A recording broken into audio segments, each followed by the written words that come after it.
और फ्रांस से इस समय की बड़ी खबर आपको बता दें, एनएसए अजीत डोभाल फ्रांस पहुंच चुके हैं। राष्ट्रपति इमैनुअल मैक्रों से होनी है मुलाकात। फ्रांस भारत के बीच द्विपक्षीय वार्ता होगी। कई रक्षा सौदों पर भी मोहर लग सकती है। फ्रेंच प्रेसिडेंट इमैनुअल मैक्रोन ने इंडिया के एनएसए डोभाल को खुद रिसीव किया और खुद 1-on-1 डायलॉग किया है।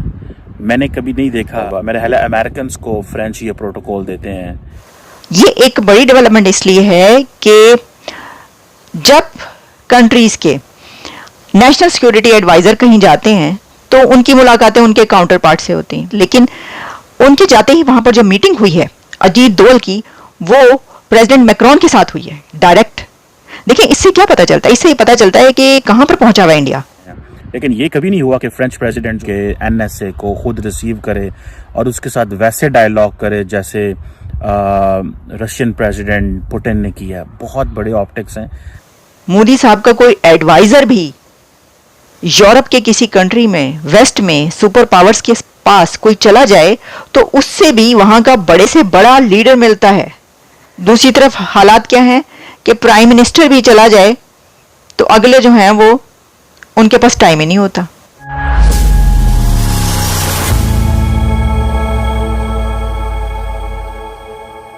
नमस्कार दोस्तों, भारतीय सुरक्षा सलाहकार अजीत डोभाल फ्रांस के यात्रा पर गए हुए हैं। इसी कड़ी में अजीत डोभाल की मुलाकात राष्ट्रपति इमैनुअल मैक्रों से हुई। बता दें कि इससे पहले अजीत डोभाल रूस की यात्रा पर थे, जहां उन्होंने रूस के राष्ट्रपति व्लादिमीर पुतिन से मुलाकात की थी।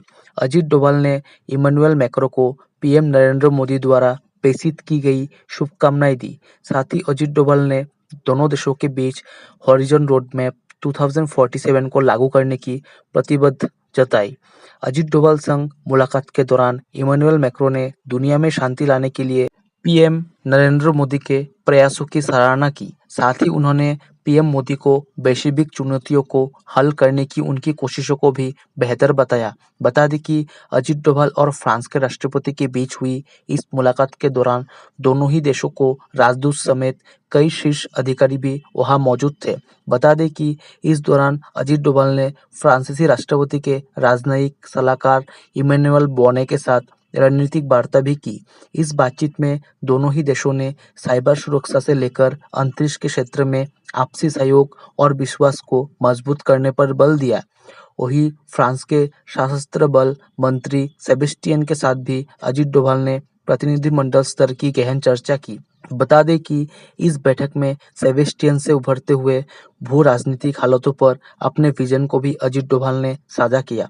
साथ ही रक्षा क्षेत्र के कई सौदे पर भी इस बैठक में चर्चा की गई है।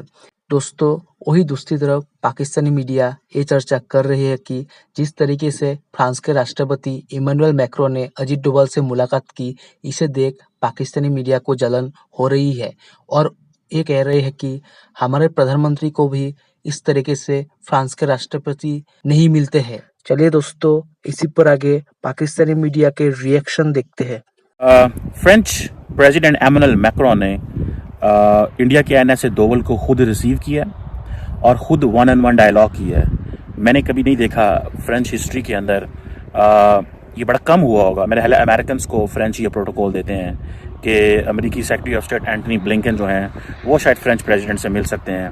लेकिन ये कभी नहीं हुआ कि फ्रेंच प्रेसिडेंट जो है वो एक डेवलपिंग कंट्री के एनएसए को खुद रिसीव करे और उसके साथ वैसे डायलॉग करे जैसे रशियन प्रेसिडेंट पुतिन ने किया। बहुत बड़े ऑप्टिक्स हैं, क्योंकि मैं फ्रांस की आज की डेवलपमेंट को देख रहा हूँ, जिसमें इंडिया जो है वो 26 राफेल जो है वो अपनी मरीन कैपेबिलिटी को इन्हेंस करने के लिए ले रहा है और उस पर कीमत की निगोसिएशंस हो रही हैं।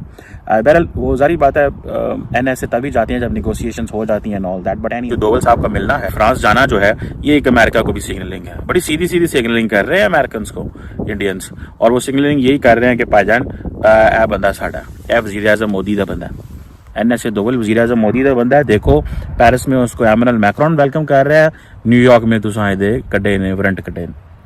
इंडियंस को they don't like this thing. ये एक वो मैसेजिंग है। इंडिया के national security adviser Ajit Doval साहब पहुंचे फ्रांस और वहां पर उनकी मीटिंग हुई है फ्रांस के प्रेसिडेंट मैक्रोन के साथ। ये एक बड़ी डेवलपमेंट इसलिए है कि जब कंट्रीज के नेशनल सिक्योरिटी एडवाइजर कहीं जाते हैं तो उनकी मुलाकातें उनके काउंटर पार्ट से होती हैं।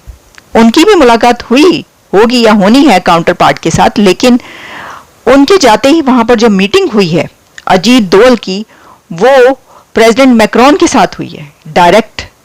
देखिए इससे क्या पता चलता है? इससे ये पता चलता है कि कहां पर पहुंचा हुआ है इंडिया, कि उसका अगर कोई मिनिस्टर, कोई सिक्योरिटी एडवाइजर, मोदी साहब का कोई एडवाइजर भी यूरोप के किसी कंट्री में, वेस्ट में सुपर पावर्स के पास कोई चला जाए तो उससे भी वहां का बड़े से बड़ा लीडर मिलता है, वहां का प्रेसिडेंट या प्राइम मिनिस्टर मिलता है इंडिया के नेशनल सिक्योरिटी एडवाइजर के साथ।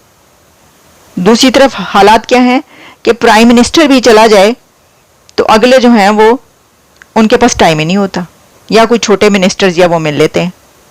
लेकिन देखिए ये एक बड़ी बात इसलिए है कि ये बताता है, ये चीज जो है ना, ये बताती है कि भारत को सब बहुत सीरियसली लेते हैं, बहुत सीरियसली लिया जाता है। और मोदी साहब तो खैर जहां जाते हैं उनकी जिस तरह आओ भगत होती है, अमेरिका में देख लेना, प्रेसिडेंट जो बाइडेन कहते हैं कि you are very popular, I want your autograph. जो ऑस्ट्रेलियन प्राइम मिनिस्टर हैं वो कहते हैं कि यू आर द बॉस। अभी वहां पर जब वो गए हुए थे, जो मीटिंग्स हुई हैं क्वाड की, उसमें आपने देखा हर जगह पर जो दरमियान में खड़े हुए नजर आए हैं वो प्रेसिडेंट जो बाइडेन और नरेंद्र मोदी, दोनों मतलब दरमियान में, बाकी सब जो हैं वो साइड पर। तो इससे भी हमें अंदाजा होता है। तो देखिए जो एक इससे पहले खबर आई थी ना कि इंडिया एक, बल्कि जो थिंक टैंक की एक रिपोर्ट आई थी जिसमें बताया गया था कि इंडिया अब थर्ड बड़ी पावर बन चुका है, तीसरी बड़ी कुव्वत जो है बन चुका है, पावरफुल कंट्री। तो अब तो इसके बाद ये लग रहा है कि इंडिया दूसरी बड़ी पावर बन चुका है, दूसरा ताकतवर कंट्री बन चुका है। क्योंकि देखें, अगर फ्रांस का प्रेसिडेंट किसी से मिलता है ना, किसी नेशनल सिक्योरिटी एडवाइजर से, तो वो अमेरिका का नेशनल सिक्योरिटी एडवाइजर होता है। यानी ये जो यूरोपियन कंट्रीज कहीं पर भी अगर कंट्रीज के प्राइम मिनिस्टर्स या प्रेसिडेंट्स किसी नेशनल सिक्योरिटी एडवाइजर, किसी मुल्क के नेशनल सिक्योरिटी एडवाइजर से मिलते हैं तो वो अमेरिका का नेशनल सिक्योरिटी एडवाइजर होता है। उसके अलावा वो उनके काउंटर पार्ट्स की मुलाकातें होती हैं। तो यहाँ पर अमेरिका के बाद इंडिया के नेशनल सिक्योरिटी एडवाइजर को वो हाथों हाथ ले रहे हैं, वो उनको वेलकम कर रहे हैं, उठ के उनसे मिल रहे हैं, खुद जाके जो है वो उनको वेलकम कर रहे हैं।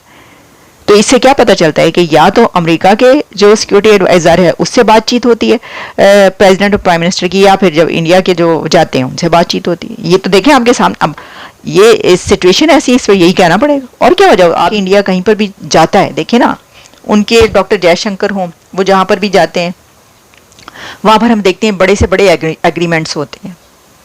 और जो अजीत डोवल अब जहाँ जा रहे हैं वहां पे भी हम देख रहे हैं कि एग्रीमेंट्स हो रहे हैं। तो ये बड़ा मुआहिदा तो हो ही रहा है। तो ये कोई नई बात नहीं है भारत के लिए एग्रीमेंट्स होना ऐसे। इसकी वजह ये है कि ये तो पूरी दुनिया से कर रहे हो। लेकिन इसमें बड़ी बात ये है कि जो स्टेटस है इंडिया का वो बहुत बढ़ गया है। जय हिंद दोस्तों, स्वागत है आपका आपके YouTube चैनल जय हिंद पर। वीडियो को लाइक और चैनल को सब्सक्राइब जरूर करें और हम आपके लिए पाकिस्तानी मीडिया के एक से बढ़कर एक लेटेस्ट वीडियो लाते रहेंगे।